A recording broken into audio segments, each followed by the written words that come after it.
네, 저희 국내 이슈 체크인 한양증권 권충현 과장과 얘기를 나눠보도록 하겠습니다. 안녕하십니까? 안녕하세요. 네. 자, 오늘 권충현 과장의 내용은 어떤 이슈인지 먼저 확인을 해보고 얘기를 나눠보도록 하겠습니다. 자, 중국 소비재 놓쳐서는 안 될 트렌드다. 이렇게 오늘 이슈 타이틀을 가지고 나오셨습니다.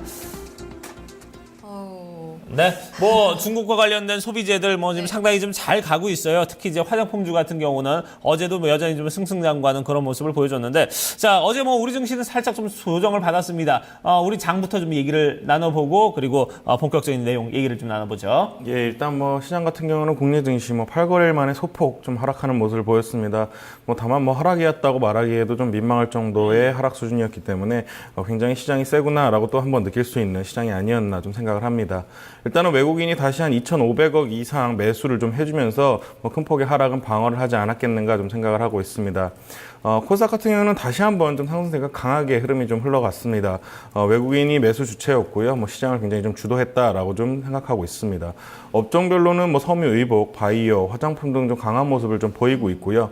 뭐 그리스와 중국 악재 나왔지만 뭐 강한 상승을 보여준 것을 봤을 때 중국의 경기 부양책 때문이 아니겠는가 좀 생각을 하고 있습니다. 그러면서 뭐 중국 경기 부양책의 가장 핵심주인 중국 소비주가 굉장히 좀 초강세, 강한 모습을 보이는 좀 그런 시장이었습니다. 일단은 뭐 화장품하고 유아동복 쪽에서 좀 강한 모습을 보였고요. 종목별로는 뭐 LG생활건강이라든지 보령med 이앙스, 제로투세븐, FNF 굉장히 좀 이번에는 화장품도 강했지만 유아동복 쪽에서도 굉장히 좀 강한 모습을 보여주면서 소비재 쪽 시장이 다시 한번 다른 트렌드를 더 그려줄 수 있는 그런 시장이 되었다 이렇게 생각을 하고 있습니다. 네, 소비재, 의류, 바이오, 화장품 중심으로 좀 강한 시세 이어지고 있습니다. 주도주가 절대 좀 변하지 않는 흐름을 봤을 때 어떻게 보면 추가 상승에 대한 기대감이 조금 더 실리는 부분이 또 아닐까 싶습니다. 앞으로 시장 좀 계속해서 저희가 여쭤보고 또 계속해서 좀 긍정적인 전망이 나오긴 합니다. 오늘 좀 추가적으로 좀 예상해 본다면 어떤 흐름 좀 예측할 수 있을까요? 네, 뭐 매일매일 뭐 같은 말씀을 드리는 것 같아서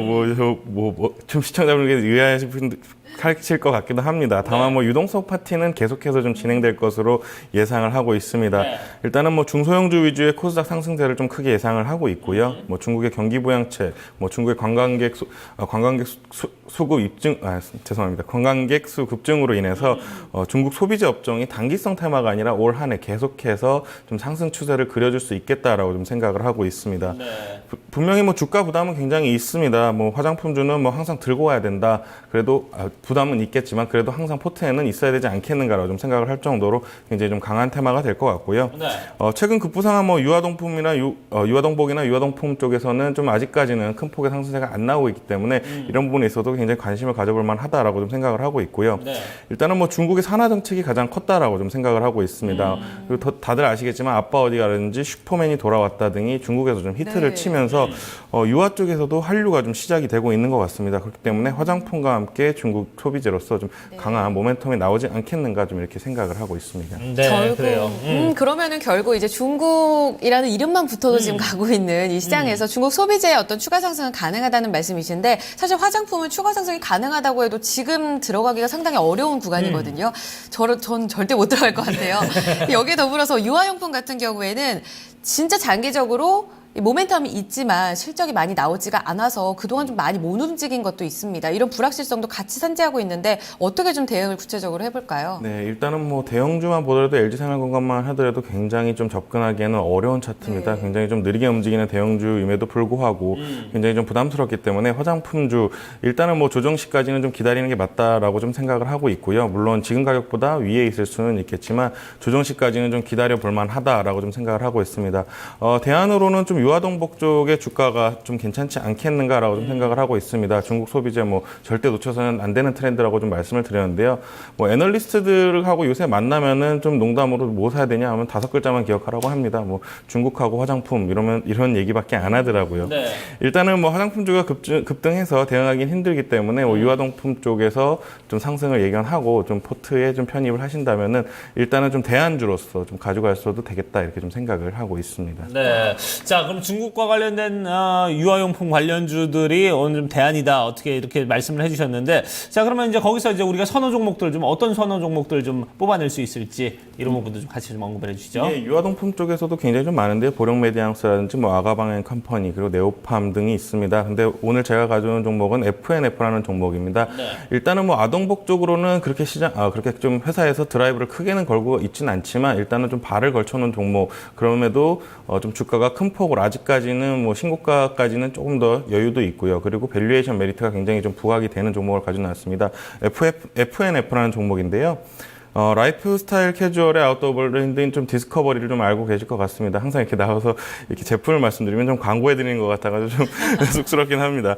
일단은 뭐 디스커버리의 경우는 굉장히 좀 저평가돼 있는 고성장 기업이다라고 좀 생각하시면 될 것 같습니다. 런칭한 지 2년 6개월 만에 BEP를 달성을 했고요. 13년 말 같은 경우는 10위권에서 이제 12월에는 5위권까지 치고 올라오는 굉장히 좀 드라이브를 세게 거는 모습을 보여줬습니다. 일단은 뭐 1분기 매출 같은 경우는 디스커버리만 봤을 때는 한 200억 정도의 매출 예상하고 있습니다. 계절적 비수기에 비해서는 굉장히 좀 괜찮은 실적이다. 그걸 봤을 때는 올해는 한 1,900억도 가능하지 않겠는가라고 좀 생각을 하고 있습니다. 일단 15년 기준으로 총 매출을 한 4천억 정도 좀 무난하게 달성을 하겠다라고 좀 생각을 하고 있습니다. 이익단에서는 한 300억 수준의 이익이 발생할 수 있을 것이다라고 좀 생각을 하고 있고요. 현재 시가총액은 한 3천억 수준으로 굉장히 좀 저평가형입니다. PER이 한 10배 수준 정도 된다고 보시면 되고요. 이 이면에는 디스커버리 같은 경우는 한 15개 정도의 지점이 있었는데요. 네. 30개 이상 늘리겠다라는 회사에서 올해 30개 이상으로 늘리겠다는 회사의 좀 방침이 있기 때문에 이런 부분에서는 충분히 매출 달성도 가능할 것이라고 좀 보고 있습니다. 일단은 포인트를 보셔야 될 게 뭐 MLB 키즈 브랜드를 좀 보셔야 될 것 같습니다. 성장 포인트가 될 것이라고 좀 말씀을 드릴 수 있겠고요. 10% 중후반대에 올해 좀 매출 성장이 가능할 것으로 보고 있습니다. 올해부터는 좀 이익 기여도가 좀 괜찮을 것이다라고 좀 보고 있습니다. 다만 MLB 같은 경우는 바로 중국 시장으로 진출을 할 수가 없습니다. 왜냐하면은 MLB의 라이센스를 좀 획득을 해야 되기 때문에 그렇죠. 중국판 거는 또 따로 MLB 이렇게 좀 계약을 하는 그런 모습을 보입니다. 다만 뭐 MK 트렌드 보셨겠지만 MK 트렌드 같은 경우도 NBA 뭐 시간은 걸렸지만 중국에서 사업권을 좀 따내는 모습을 보였습니다. 그렇기 때문에 이런 비슷한 그림을 그리지 않겠는가 좀 생각을 하고 있고요. 현재 뭐 의류나 섬유 쪽 PER이 한 12배에서 18배 수준으로 거래가 되고 있기 때문에 현재는 좀 저평가 영역인 것 같고요. 그리고 의류 쪽에서는 좀 굉장히 흔치 않은 30% 이상의 성장률을 보이고 있기 때문에 PER도 좀 어느 정도 좀 높게 받을 수 있다. 그렇다면은 좀 PER이 좀 리레이팅 되는 구간으로서 주가 상승 여력이 충분히 많이 있다라고 좀 생각이 되고 있습니다. 네, 그래요. 지금 들어보니까 이 기업 같은 경우에는 FNF는 사실 우리한테 어떤 유아용품주라기보다 의류주로 더 가깝게 더 그렇죠. 친숙한 기업이기도 하거든요. 보니까 디스커버리 쪽에서도 강한 좀 매출 성장세가 나올 수 있다는 점, 그리고 여기 MLB 키즈, 그러니까 의류와 유아용품을 같이 하고 있어서 더 기대가 되는 기업이라는 거잖아요. 그렇다면 추가적으로 그냥 전형적인 유아용품주, 그러니까 최근에 급등하고 있는 종목, 예를 들면 뭐 아가방 컴퍼니나 제로투세븐이나 보령 메디앙스 같은 경우에는 따로 의류주라기보다 전형적인 정말 유아용품주거든요. 이런 쪽에서도 기대감을 좀 크게 가져도 되는 걸까요? 네, 일단은 기대감을 갖고 있는 모습. 보령 메디앙스 같은 경우도 이제 예전 같은 경우는 굉장히 테마주로서 애널리스트들이 좀 좋아하지 않던 종목입니다. 하지만 최근 들어서 굉장히 좀 실적 자체를 굉장히 좀 올려 잡으면서 주가에 대해서 세일즈도 굉장히 많이 하고 있는 부분이 있고요. 그렇기 때문에 테마주를 벗어나면서 이제는 좀 실적주로 다가가는 모습들이 많이 보이고 있습니다. 시가총액 같은 경우도 한 2천억 이하의 종목들이 굉장히 많이 포진하고 있기 때문에 만약에 화장품주를 봤을 때 화장품주 같은 경우는 보통 한 3천억 이상 보통 시총을 좀 갖고 있습니다. 네.